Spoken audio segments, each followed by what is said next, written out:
Lucas, your timing is impeccable. Tatawa-tawang biro ni Darius. Napayuko naman si Amanda. Isang matipunong braso ang kaagad na humapit sa kanyang baywang. Napasinghap si Amanda sa naramdamang init ng katawan nito. I'm just looking out for my own. Anitong nakatungo na sa kanya. His seated gaze made her look up and stare into his eyes. Bahagyang naningkit ang mga mata nito nang makita ang ayos niya. Very well then. Mahirap kalabanin ng isang katulad mo. Nagpaalam na ang lalaki at lumayo sa kanila. Lucas? Gumuhit ang sarkastikong ngiti sa mga labi nito. That was Darius Montales, a shipping magnate. Hindi ko alam. Tinugtog ng live band ang isang slow love song. Hinawakan ng binata ang isang kamay niya at walang salitang hinila siya sa gitna ng makeshift dance floor. Hinapit siya nito. So close na nahihirapan siyang huminga.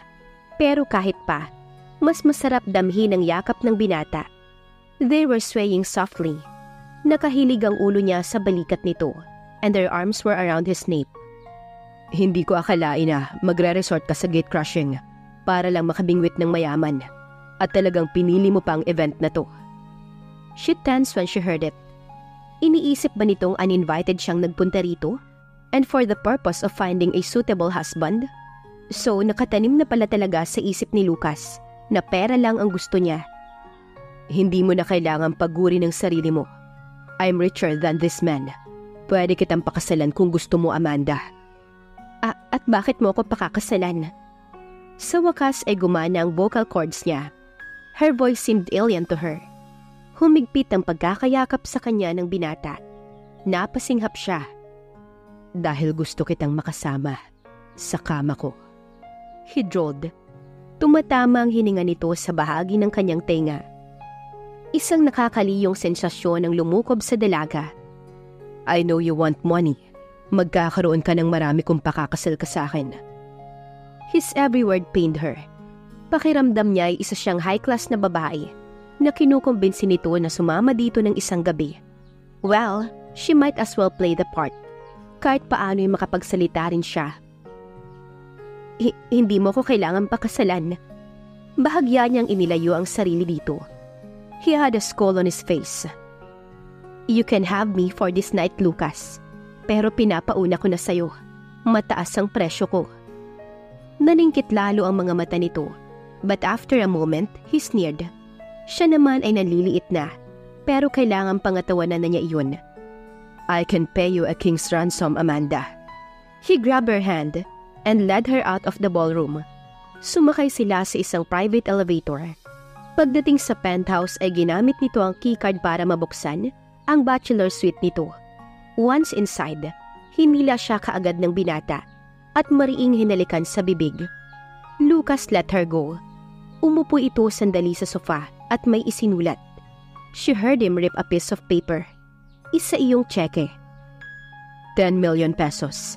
Sabihin mo kung kulang pa. Daragdagan ko. Naidasal ni Amanda na sana ay bumuka ang sahig at lamunin na lamang siya. Mas matindi pa ang ordeal na ito kaysa sa dinanas niya nung kinuha sila. Lucas was ripping her heart slowly. It's enough. Kahit gusto niyang punitin sa harapan nito ang tseke, pinili niyang kunin iyon at isinilid sa kanyang purse. Ngayong gabi ibibigay niya rito ang sarili niya dahil mahal niya ang binata. She'd give him a night he would never forget. Shall we? She willingly went with him to his bedroom. Kasing lapad na ng buong bahay nila ang kwarto nito. Minimal at masculine ang disenyo ng silid.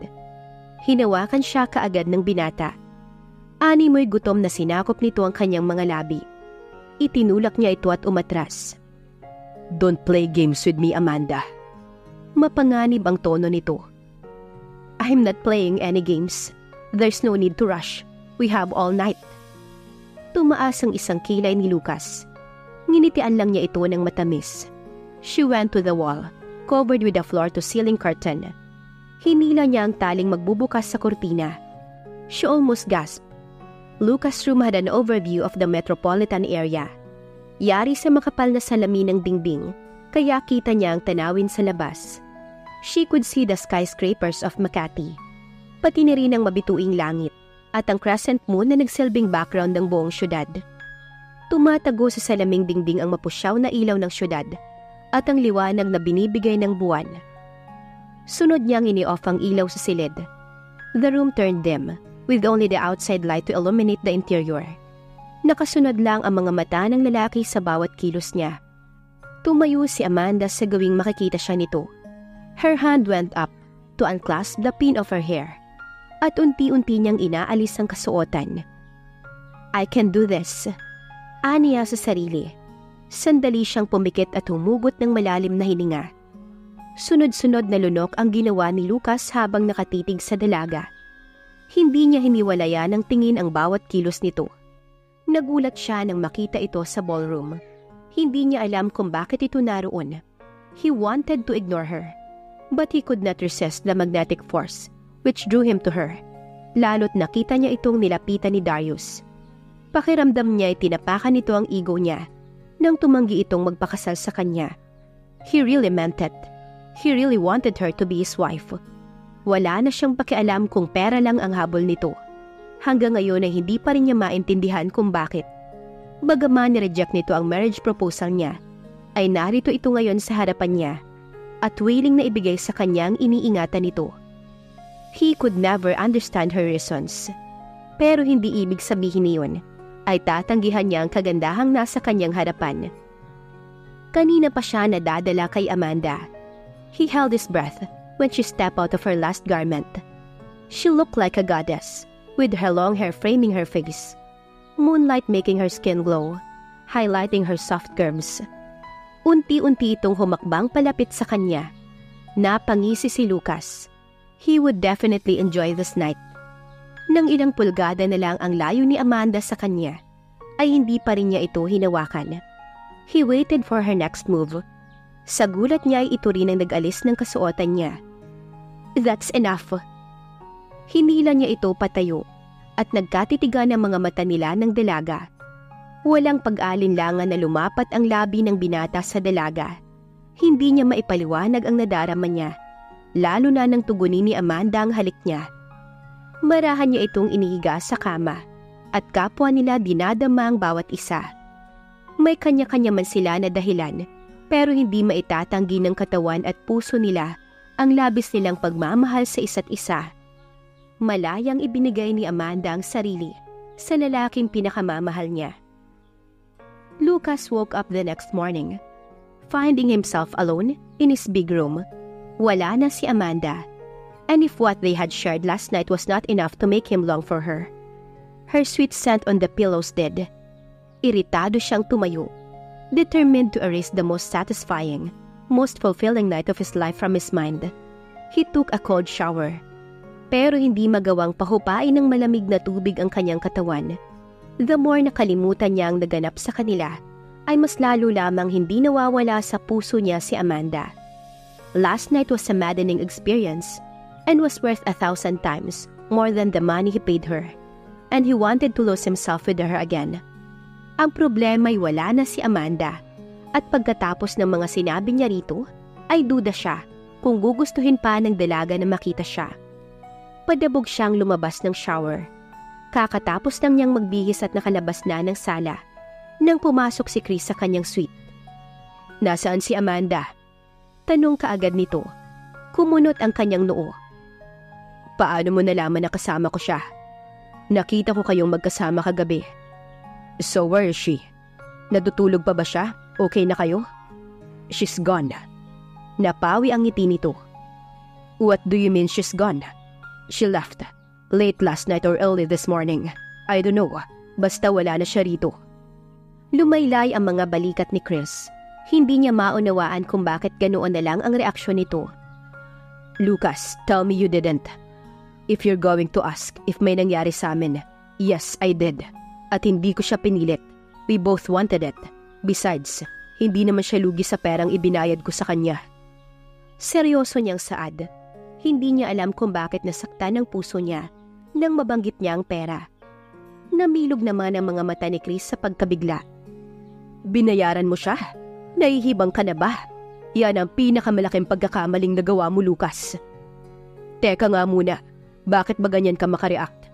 Ano ba ang pakialam mo sa amin ni Amanda? Mataas na ang tinig niya. If Chris wanted a fight, hindi siya tatalikod sa away. Kanina pa nga siya naghahanap ng pwede niyang pagbuntunan ng frustrations niya. Concerned ako sa tao dahil ako ang nag-imbita sa kanya. Pinakiusapan ko siyang makipagkita sa'yo at kausapin ka, Lucas. Parang umugong ang tenga ni Lucas sa narinig. You invited her to the party? Yes, ang akala ko'y nagkaayos na kayo. Yun pala'y sinaktan mo lang ang kalooban niya. Sumbat nito. Natigilan naman si Lucas. Iiling-iling na naupo naman sa sofa ang kanyang pinsan. Mababa na ang tinig nito. But his words struck him as more alarming. Hindi ko ma-imagine na tinatrato mo siya, gaya ng mga babaeng alam mong pera lang ang habol sa'yo. Diretso itong tumingin sa kanya. Dahil sa nadamang guilty, he turned his head away. She loves you, Lucas. It's very obvious. Hindi siya mag-aalala sa kalagayan mo nung nasa ospital ka. At hindi siya susugal na pumunta rito kung pera lang ang habol niya. I couldn't believe you'd be so blind to see her real feelings. Alam mo, minsan wala sa lugar yung pride mo. He flinched. Pero hindi niya maramdamang offended siya sa sinabi nito. His cousin was right. Padabog na tumayo si Chris. Congratulations. Sinayang mo ang pagkakataon mo sa kanya. Tinapon mo ang napaka-special na babae na pinapangarap mong maging perfect wife. Wika ni Chris, sabay talikod at lumabas ng kwarto. Naiwan naman si Lucas na nangihina at nagsisisi sa nagawa. Just another lonely ride home. Malalim ang buntong hininga na pinakawala ni Amanda habang pinagmamasdan ng pamilyar na daan pauwi ng Cavite. It had been 2 weeks and yet, sariwa pa rin sa alaala niyang namagitan sa kanila ni Lucas. Nang magpaalam siyang dadalo ng party nito, ay walang pag-aalinlangang pumayag ang kanyang mga magulang. Hindi na nagtanong ang mga ito nang sunduin siya ng isang kotse ng Sabadong yun. Hindi na rin nag-usisa ang mga ito nang umuwi siya kinabukasan na. It was only after 2 days nang magtanong ang mga ito tungkol sa binata. Napaghandaan na niya ang sitwasyon. Humabi siya ng isang magandang kwento tungkol sa naging relasyon nila. Kung nagduda man ang mga ito, hindi niya nahalata. All they knew was it didn't work well between them and they parted off as friends. Hindi na niya sinabing natulog siyang katabi si Lucas. Hindi na rin niya sinabi ang tungkol sa tseke na kaagad din niyang pinunit at itinapon sa basurahan that same day na umalis siya ng Del Franco building. For some reason, gusto pa rin niyang manatili ang magandang imahe ni Lucas sa kanyang mga magulang at iwan nito ang napakasakit para sa kanya. At ang kalimutan ng binata ang pinakamahirap na gagawin niya. Masaya siya sa harap ng ibang tao, pero umiiyak siya tuwing mag-isa. At wala siyang dapat sisihin kundi ang maling choices niya. Naghangad siya ng isang lalaking tutupad sa pangarap niyang guminhawa. Hindi ang isang lalaki na tutulong sa kanya na matupad ang pangarap na yun. At isang maling desisyon iyon. And now, she was paying gravely for that mistake. Naramdaman na naman niya ang pag-iinit ng mga mata. Kaagad niyang inilabas ang panyo mula sa bag. Nakakahiya kung dito pa siya iiyak sa loob ng bus. Dahil naabala sa pag-i-emote, hindi na malaya ni Amanda na nakahinto na sila sa mismong lugar kung saan sila kinuha ni Lucas. Nagulat na lang siya nang bumukas ang pinto at pumasok ang dalawang lalaki. Ma'am, kailangan ninyong sumama sa amin. Nanlaki ang mga mata niya. Pasimpleng ipinakita nito sa kanya mga armas na hawak nito. Lalong nadagdagan ang kaba niya. Please lang po, sumama na kayo. Siguro ay kinain na ng takot ang common sense niya. Wala sa sariling tumayo siya at hinayaang sumama sa mga ito pababa ng bus. Gaya ng naunang nangyari, isinakay siya ng mga ito sa isang pajero. Pinagitnaan siya ng dalawang lalaki sa likurang upuan. Saan niyo ba ako dadalhin? Hindi kami mayaman. Walang maibibigay na pera ang mga magulang ko. Tangka niyang pagrarason sa mga ito, pero nanatiling tahimik ang mga kasama niya. Strange, ngayon lang niya napuna na hindi mukhang masasamang tao ang mga ito. Hindi ito kasing tapang ng unang grupo na kumuha sa kanila ni Lucas noon. And although they were armed, ni isa'y walang nagtapat ng armas sa kanya. At anong klaseng masasamang tao ba ang nakikipag-usap pa sa biktima nito? What was really happening? Nag-U-turn ang sasakyan at dumiretso sa loob ng beach resort. Lalo tuloy siyang nagtaka. Nang iparada ng driver ang sasakyan, ay nakaalalay pa sa kanyang isa sa dalawang lalaki. Nagpunta sila sa beachfront at huminto sa tapat ng isa sa mga cottages doon. "Sir, heto na po siya." Isang anino ang kumilos sa loob. Iniwan na si Amanda ng lalaki at kung saan ito nagpunta ay wala na siyang pakialam. Ang atensyon niya ay nalipat na sa lalaking palapit sa kanya ngayon. "Wala kang puso." Isang malutong na sampalang ipinadapo niya sa pisngi ni Lucas. "Masakit yun, love. Bakit ka ba nananampal?" "Dapat lang yan sa'yo. Wala kang karapatang takutin ako ng ganun." Nanginig ang tinig niya. Tumaas baba ang kanyang puso dahil sa malalim na paghinga. Kulang na lang ay panawan siya ng ulirat kanina dahil sa tindi ng nerbiyos. "I'm sorry, okay? Wala na kasi ako maisip na paraan para makausap ka." Tinapunan niya ng matalim na tingin ng binata. "Bakit mo ako dinala rito? Ano pa bang kailangan mo sa akin?" "Hindi mo pa ine-encash ang binigay kong tseke." Umilap ang kanyang mga mata. Wala pa lang akong panahon, pero huwag kang mag-alala. Uubusin ko talaga ang perang yon." His expression softened. "Bakit hindi mo sinabi sa akin? Pinilit ka ni Chris na pumunta ng party." Galit na hinarap niya ito. "Hindi niya ako pinilit.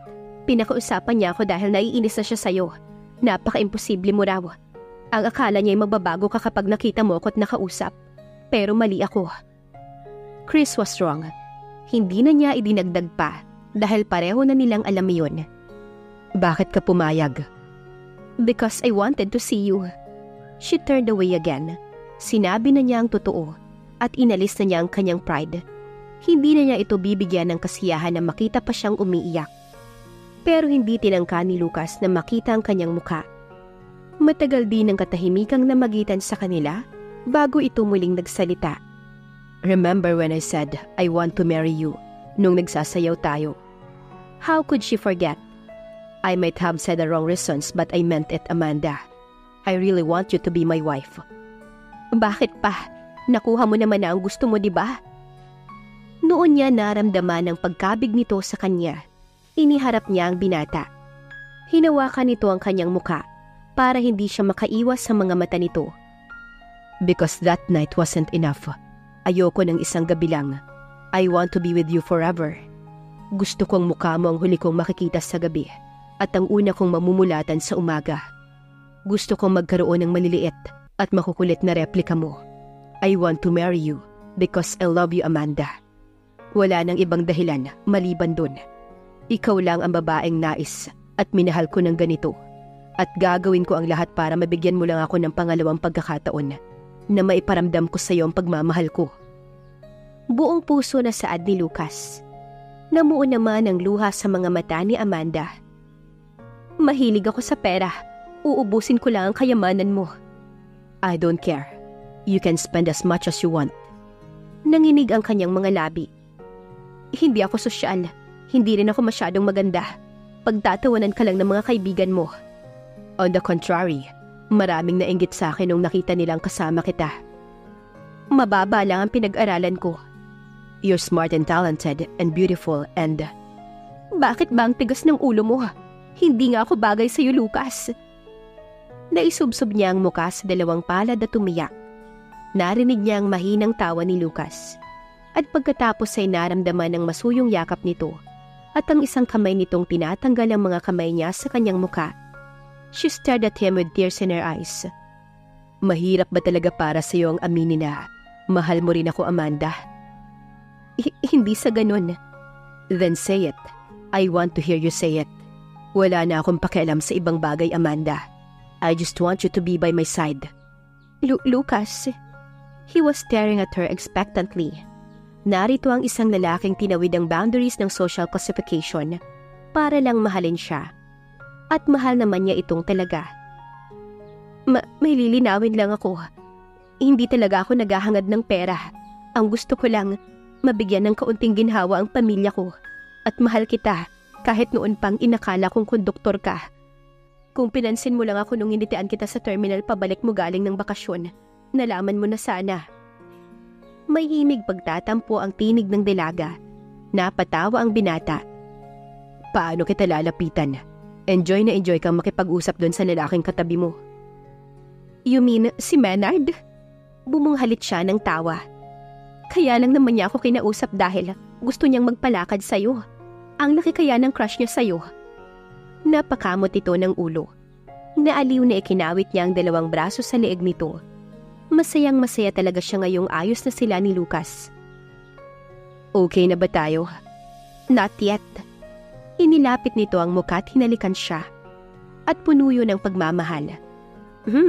Now that's better. Mahal na mahal din kita, Lucas. Kala mo ang paghihirap ng puso ko kasi akala mo lalayuan mo na ako. Tila nagtatampo na saad ng dalaga.